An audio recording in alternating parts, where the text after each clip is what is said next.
Om Yasya Viryena Kritino Vayam Cha Bhuvanani Cha Ramakrishnam Sada Vande Sarvam Swatantramishwaram.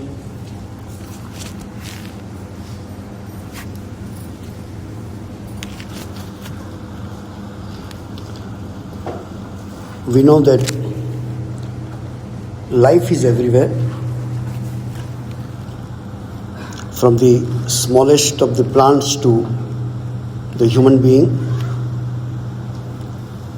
The difference could be in the manifestation of life.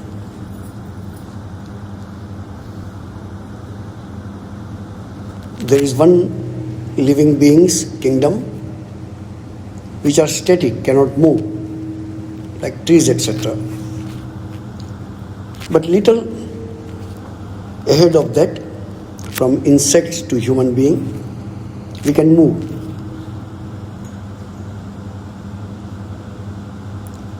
There is a distinct study that even if all are living beings, basically in which way they are different. Say divide into animal kingdom and plant kingdom. All the plants, all the trees, whatever small or big they are, they create their sustenance within what you call photosynthesis. Sun rays with water, they create their energy to live. You and me cannot sit under the sun and survive. We must take help of other living beings to survive. Animals always depend on food outside. Plants have inbuilt system of creating their living force. This is basic difference, they say. Why I am talking about this? Swami Vivekananda once said that there are many living beings which even till today, scientists, botanists, zoologists, they are still in confusion whether this living being should be in the plant kingdom or animal kingdom. And they are still finding for that. Swamiji says, Sri Ramakrishna is something like that. Very difficult to say whether he falls into a common, ordinary human being or he falls into the category of God. There is one reason of Swamiji's telling could be that the essence of God is unfathomable, it is undescribable, it is practically beyond our scope of understanding. If it is beyond our scope of understanding, then why this question of realizing God comes? What we call knowing things is the process of knowing an object. This is an object, I study it, I know it. God is not an object for us to understand. That's why God cannot be studied, God cannot be understood, God cannot be objectified. But you do not need any external proof for you to understand your own existence. Nobody need to come and tell you, you exist, okay? Then only I come to know, yes, as I exist. No. My existence is beyond knowing the things and not being able to know the things. It is beyond knowing and unknowing. If it is knowable, means it becomes an object. God cannot be the object. God is the subject. Me as my essence is God. Me as a consciousness is God. Me as my pure capital I is God. If you keep this premise in your mind, then it could be easier for you to understand the scriptures. Because scriptures say from this point of view. Many shlokas are there, many verses are there, many sentences are there. Not only that, they have expressed. Then how our relationship with the objects come into picture, how we become attached to the things, how we have a dispassion from the things. From this point of view, that which is highest teachings in the scriptures. In some places it says, this is for the mediocre people. The teaching of renunciation is for the mediocre group of people, not for the highest. For highest there is nothing to renounce. Ramachandra, Lord Rama, when he wanted to renounce, Vasishtha comes to him and says, you can renounce. First prove me that the world is not God. Is there anything else than God? Then you renounce it. And that's why Rama did not renounce. We don't put Rama in the category of householders. No. Our definition of householder is something different. As we try to meditate, we cannot lift our mind. Think of the condition of Sri Ramakrishna. He cannot bring his mind down. He says in Gospel, you will find, when I talk to you people, I come down 10 hands. There is a way of telling in Bengali. When I talk to you, I have to come down this much, then only I can talk to you. His natural state of mind is to remain higher. If you have read, this thought came few months before, so I put it in a form of a small article in Nirvana. We have a lift here. Many of you have used it. Wait for 10 minutes without using the lift. What happens? The lift will go down on level 1 and stand. Unless somebody presses the button 2, then only it will come up. When we install the lift, the engineer asked me this question. If you have read, you know. Swami, when you don't use the lift, where you want to park the lift? You can park at level 2 also.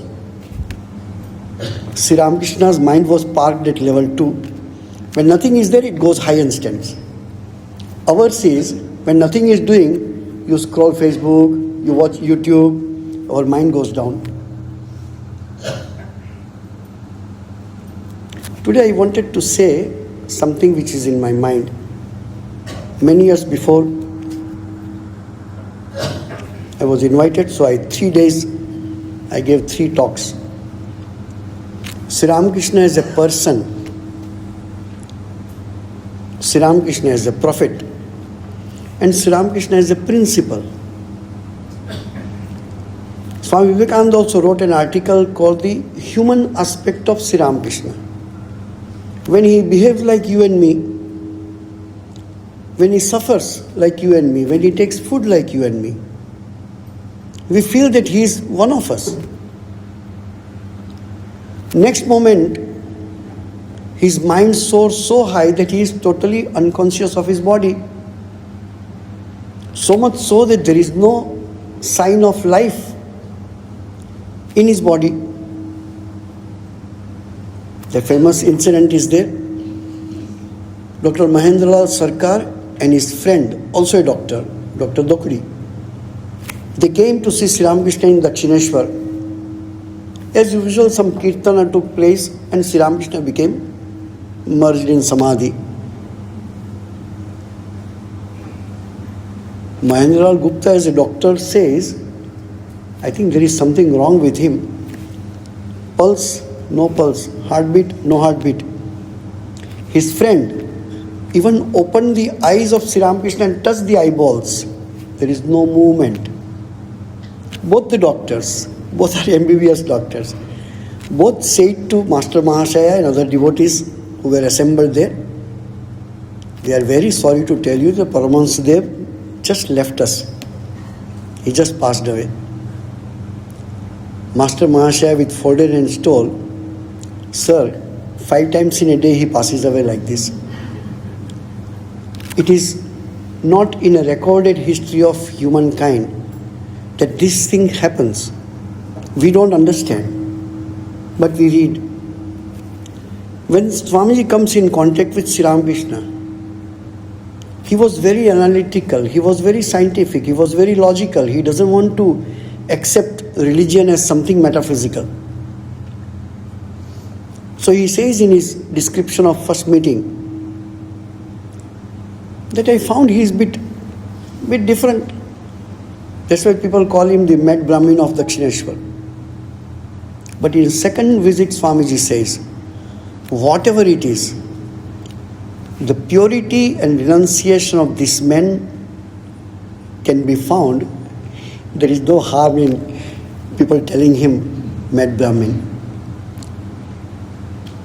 Swamiji could understand in the first meeting. There is a human aspect. But immediately there is other aspect. As we come back to the example which we gave earlier. If it is only human being, how this behavior comes? That's why Swamiji says he is somewhere in between. He is God-man, not the God-man word which we use nowadays in a negative sense. Sri Ramakrishna is an example how men can travel towards God in this very life, which probably in the scriptures you have the huge book called Jivan Mukti Viveka. Liberation not out of after dying, liberation while you are alive. That liberation is described in many ways. For us to understand also there is. If you want to have taste of what liberated soul is, practice detachment and see what freedom is. The scripture says, "Na udeti na cha astamayati sukha dukkhe mukha prabha." One whose mind, his face, is not dimmed because of misery and is not elated because of happiness. That is the first sign of Jivan Mukta. Complete detachment. Love is there, concern is there, affection is there.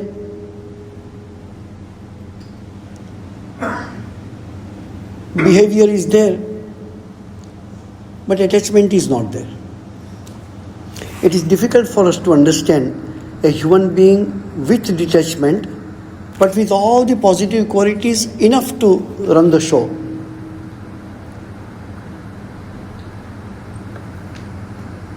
Sri Ramakrishna very openly used to say to people, "I love these boys, Narendra, Rakhal, etc." Somebody came and told, "Sir, if you love these boys so much, your condition become like that Jalabharata, loving the deer, next birth he became a deer. So you will become like this human being." And look at Sri Ramakrishna's statement. "I don't love them because of them. I love them because I see Narayana in them." One day he told to Swamiji, "The day I will stop seeing Narayana in you, I will stop talking to you." We cannot understand this. Unless the mind is purified, we cannot enter the realm of spirituality. Now you will find in the name of love of God and people romanticize the relation of Radha and Krishna, drawing picture accordingly or acting accordingly or dialogues accordingly and songs accordingly. Swamiji says in one place, even if you have a tinge of lust, iota of lust, you cannot understand the love of Radha for Krishna. Look at Sri Ramakrishna. He has to act just like a common man, but he is beyond that. A human side is that he is a priest of the temple, he is married, his wife cooks for him, but he is much beyond that. His one leg is inside the room, one leg is outside the room. What is that room? We have a beautiful 2 lines given by Goswami Tulsidas. You know the, what you call, threshold of the house, where on Deepavali day you are supposed to put lamp. You put lamp inside, outside you put. The real lamp which you should be putting is on the threshold of the door. Why it is so? If you could keep a lamp on the threshold of the house, outside and inside both gets enlightened. So Tulsidas says this example and says, this is the threshold, tongue. Keep the name of God, kind of lamp, on the threshold of your house, your body. Your external life and your internal life both will be enlightened. So there is human aspect of Sri Ramakrishna. Sri Ramakrishna is a person. He falls, he breaks his hand, he broke his tooth, he likes to eat certain food, not because just like we like to eat food, no. One day he told, I came all the way from Dakshineshwar to Kamalpukur and you people didn't put the 5 types of seasoning, Panchphodan. Without Panchphodan that curry cannot be there. So somebody said, what kind of Paramahansa he is? Even little spices are less in the curry, he comments. His disciples and devotees who came to him knew. He keeps these simple, small desires to keep his mind down on our level. Many times in gospel you will find, I want to drink water. Water is brought, he may not even drink, maybe one sip. Just to keep the mind down. I want to eat this dish. People say, look, he was very fond of eating. No, he was not fond of eating, he wanted to keep his mind down. So something in between, a human being aspiring for spiritual life, he is enacting for us. How a common man, how a simple man can next moment behave like a prophet. That is the human side and the divine side. So Sri Ramakrishna is a person. This fact we all know, but knowingly also we don't give importance to it. We have so many temples of Sri Ramakrishna. Do you have any temple of Khudiram and Chandra Devi, Sri Ramakrishna's parents? We have so many churches of Jesus. What about Joseph, his fathers? Krishna's temple are plenty. What about Vasudeva Devaki's temple? That is the human come prophet, human come incarnation side. Swamiji discusses this in length. This is not the hereditary transmission. Because the father is rich, son becomes rich. It is not like that. Their incarnation doesn't mean that parents also were incarnation. No. Then he says that when you see a Buddha, when you see Jesus, when you see a Ramakrishna, this is not this first time manifestation, it's a snowball effect of many manifestations. It is common human being is made into a prophet.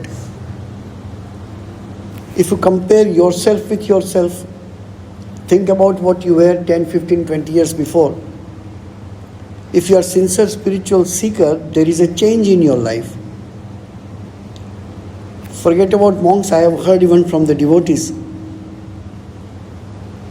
Other day, Revered Swami Samachittananda ji Maharaj came over, Vice President Maharaj. He also told, so many people come for initiation, but it doesn't happen every day. On a particular time, one gentleman came as a part of the group for initiation. Swamiji told, as soon as I gave mantra to him, he tears started flowing. And from that moment, his life changes. It is something like the stories of ancient time. The Shishya, the disciple, comes to the Guru. As soon as the Guru called Tattvamasi, immediately there is realization in the heart of the disciples, yes, Aham Brahmasmi. That is the result of purity. Even in our life we have seen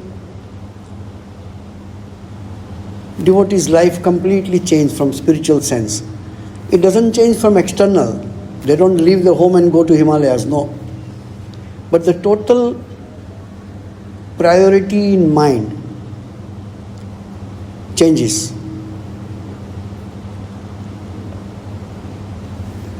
How the life changes?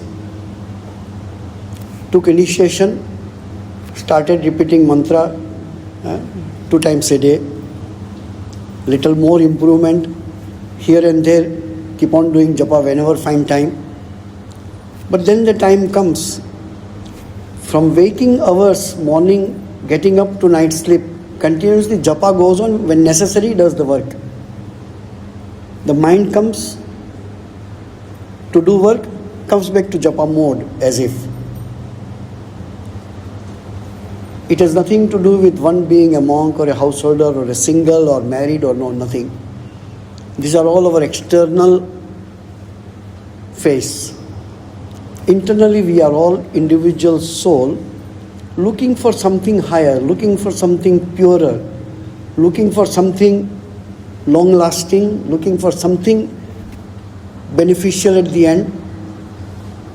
But it depends on how much priority we give. Other day we were talking. You are what your priorities in life is. Swami Vivekananda says in one place, you cannot be social and spiritual together. We try to be smart socially and also think we are very spiritual. No. They don't mind being ignorant about worldly things in pursuit of being spiritual. I remember one very senior monk, after many years came to Belur Math. So he was walking near the kitchen and entering the dining hall other side. There was a small green light was visible in the area where they cut the vegetables. So he asked the brahmachari, why they have kept TV here? So brahmachari lightly smiled and said, Swamiji, it is not a TV. You can see 2 or 3 tube lights. That green light will attract the flies. And the flies will die because of the electric current or whatever. Why? A 70-year-old Swami doesn't know how the TV looks like. We cannot understand their state of mind because he never had a acquaintance of looking at what TV is all about. And he still lives in the same world as you and me live. There are many examples, some I cannot give here. Absolutely like a child, because his total mind was focused. Before joining in study, after joining in spiritual practices. Totally oblivious of many things of the world. But then there is another called Sri Ramakrishna as a principle. If you take the book which we are singing bhajans today, look at all the Sanskrit stotras we chanted today, is all nothing but pure Vedanta. Sri Ramakrishna name is there who represents that tattva. That's what Sri Krishna says.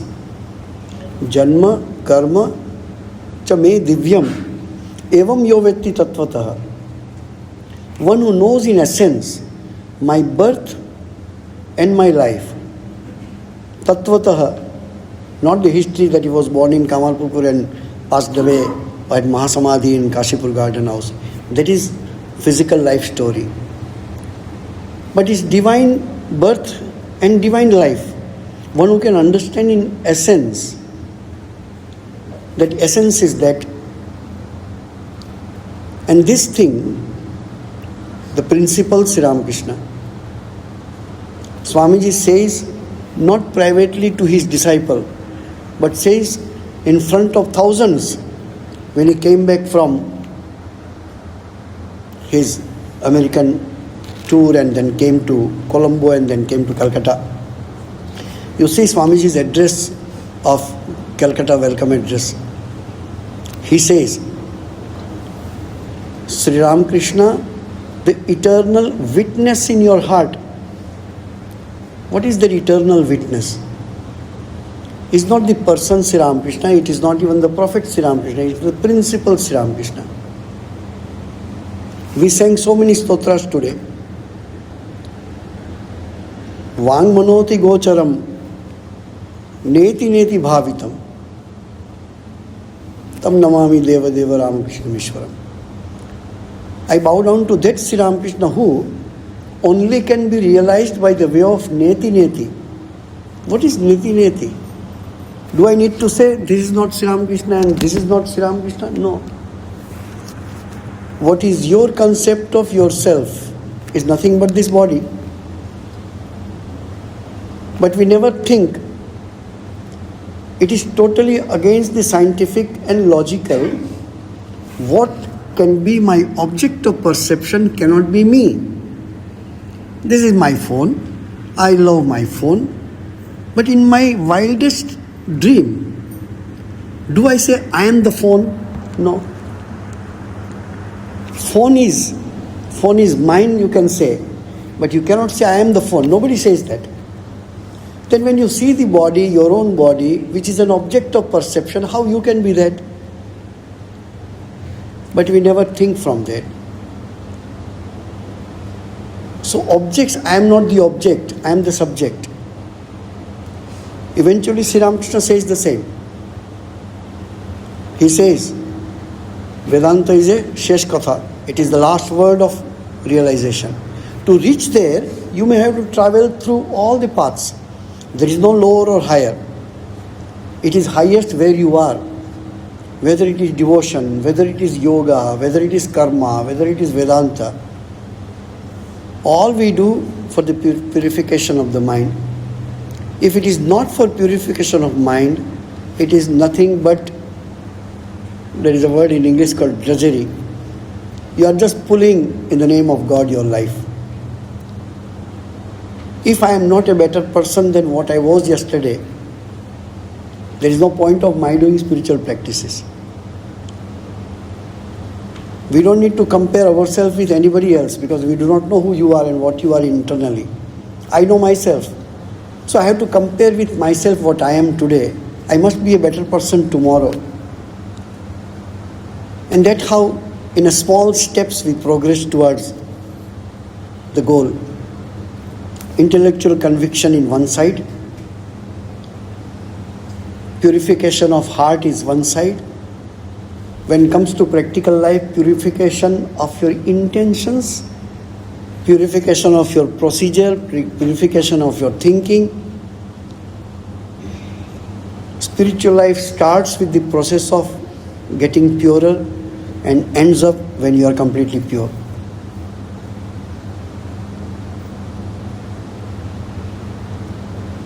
What is that purity?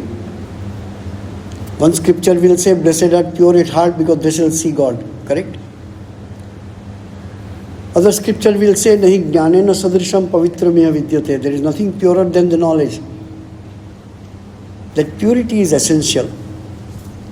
So Sri Ramakrishna as a person is completely pure. Today we chanted morning one stotra. Sadaropi viraktanam yatinam puratastu yaha. Sadaropi. Having or being married person. Sadara means having wife. Sadaropi, even if you are married, Viraktanam Yatinam Puratastu, you are in the first row of those who are enunciates. This is an example. We always say, even the human aspect of Sri Ramakrishna, if he is not married, and if he is a monk in the normal sense of the term, the householders will say, how can we understand him? He is a great monk.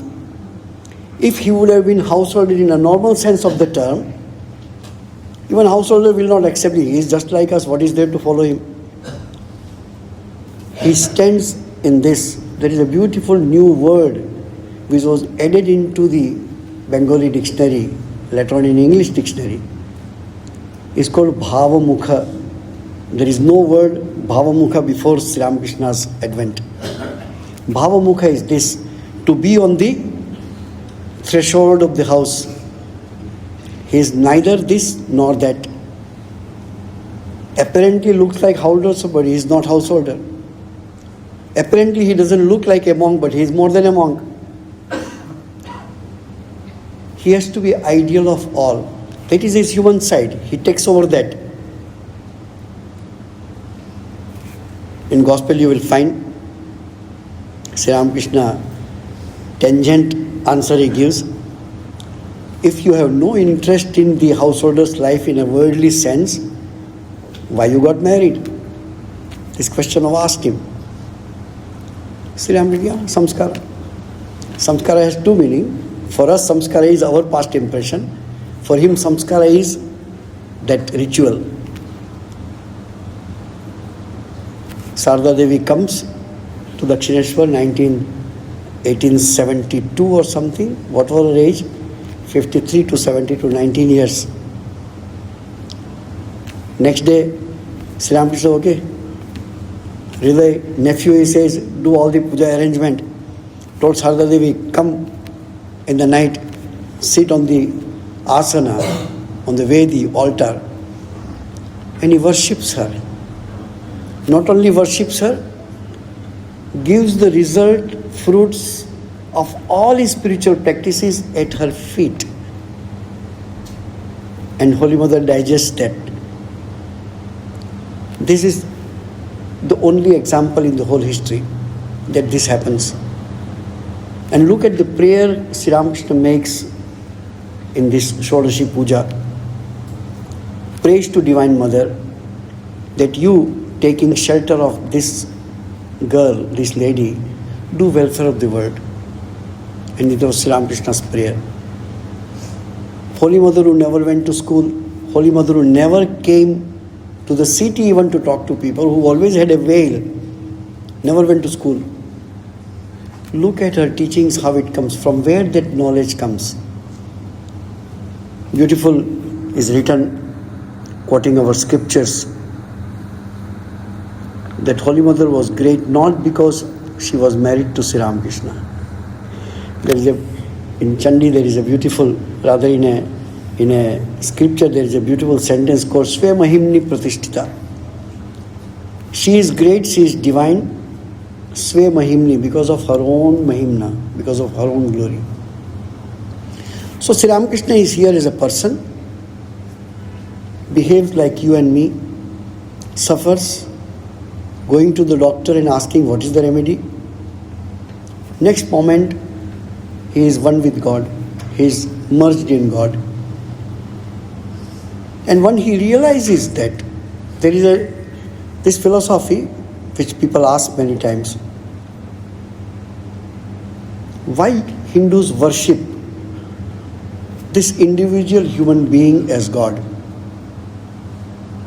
And we tell them as God. One who realizes that divine and he is still in the body, that concept is called incarnation. He is one of us, but he has achieved the essence of human life, that is to realize the God. And it is not like science and mathematics that you know, it is knowing who you are. That doesn't change. once we gave this example, information will change. Information will change. Knowledge doesn't change. For example, when you get the knowledge of anything, even secular, you cannot give up that. That is knowledge. Information can change. Oh, earlier I believed like this, but actually it is so. And my information was edited. Knowledge cannot be edited. Knowledge cannot be removed from you. For example, you do not know how to drive. Then you underwent the training of driving and learned how to drive. Now tell me, how to forget the driving? You cannot renounce the knowledge. You cannot give up the knowledge. Knowledge is that which becomes part of you. You learn how to ride a bicycle when you are 10 years old. I have not used the bicycle for, say, last 30 years. Give me the bicycle. It will not take me 30 years to again ride it. That old knowledge immediately comes. Knowledge cannot become a part of you, away from you. That is knowledge. Knowledge is that which dawns in you, takes place in you, and becomes you. That is knowledge.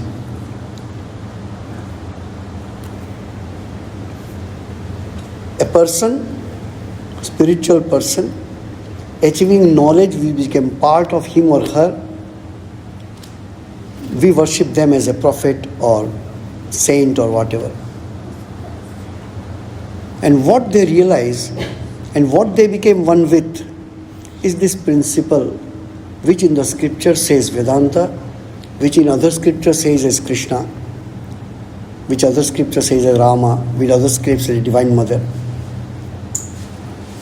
Whenever we do ritualistic worship, we have to keep this in mind, that it is not the person whom you are worshipping, but that essence you are worshipping.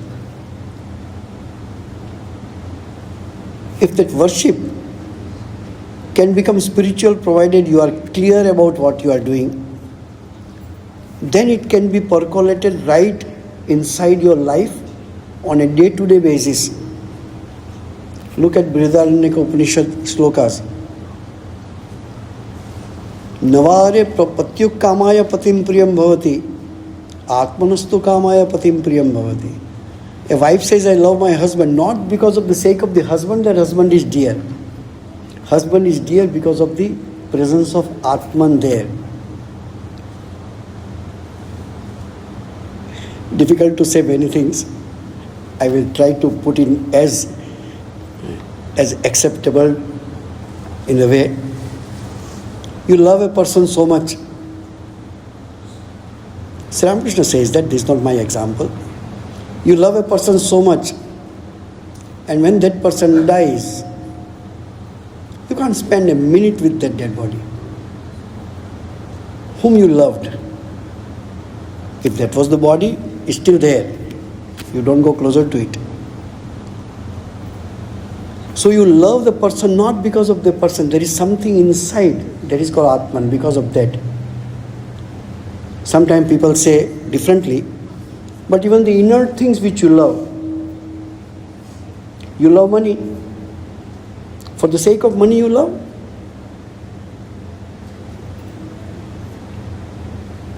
The truth is that it is presence.